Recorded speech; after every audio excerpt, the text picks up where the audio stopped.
আচ্ছা, একটা মেয়েকে মা হওয়ার জন্য ঠিক কী কী বিসর্জন দিতে হয় জানেন?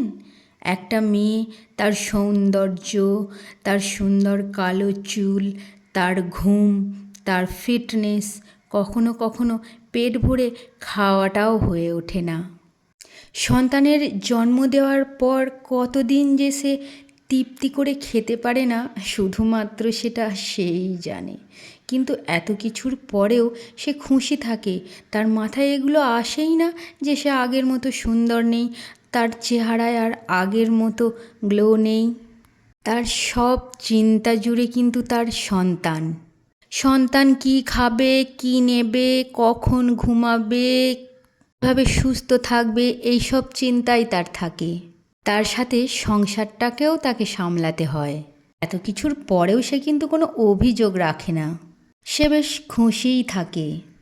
কিন্তু কোনো একটা মানুষ যদি দিন শেষে বলে তুমি আর আগের মতো সুন্দর নেই, তুমি আর আগের মতো ফিট নেই, তোমাকে আর আগের মতো সুন্দর লাগে না, তখন মনের অবস্থাটা কি হয় বলেন তো? একটা মেয়ে সংসারে 1 টাকা বাঁচানোর জন্য এই যে 500 টাকা দামের ক্রিম ব্যবহার করত, সেটা সে 50 টাকায় নামিয়ে নিয়ে আসতে পারে। আর আপনার যে মেয়েটাকে সুন্দরী মনে হয়, সে মেয়েটা হয়তো কোনো আদরের ঘরের দুলালি বা কোনো হাইফাই ঘরের মেয়ে।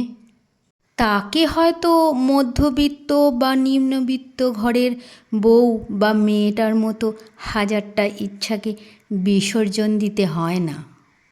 যে মেয়েটা সন্তানের জন্য, সংসারের জন্য এত কিছু বলিদান দিতে পারে, সেই মেয়েটাকে দিন শেষে সাহস যোগান, ভালোবাসা আদরে আগলে রাখুন। সে হয়তো এর থেকে বেশি কিছু চায় না। সে তো সন্তানদের, সংসারের সবার যত্ন নিচ্ছে। তার যত্ন একটু আপনিই না হয় নিন। রাতে এসে একটু খোঁজ নিয়ে দেখুন না, তার শরীরটা ঠিক আছে কি না, মনটা ভালো আছে কি না। মনে রাখবেন, সংসারটা কিন্তু আপনারও। সেটাকে সুখী করতে আপনার দিন শেষে সামান্য যত্ন, ছোট কয়েকটা সুন্দর কথাই যথেষ্ট। আপনার যত্ন আর ভালোবাসায় আরেকজনের সুন্দরভাবে বেঁচে থাকার জন্য অনুপ্রেরণা, সে সারাদিনের শক্তি খুঁজে পায়। ভালোবাসার মানুষটির খুঁত না ধরে তাকে বোঝান যে আপনার দেখা পৃথিবীর সবচেয়ে সুন্দর নারীটা আপনার সন্তানের মা, অন্য কেউ না।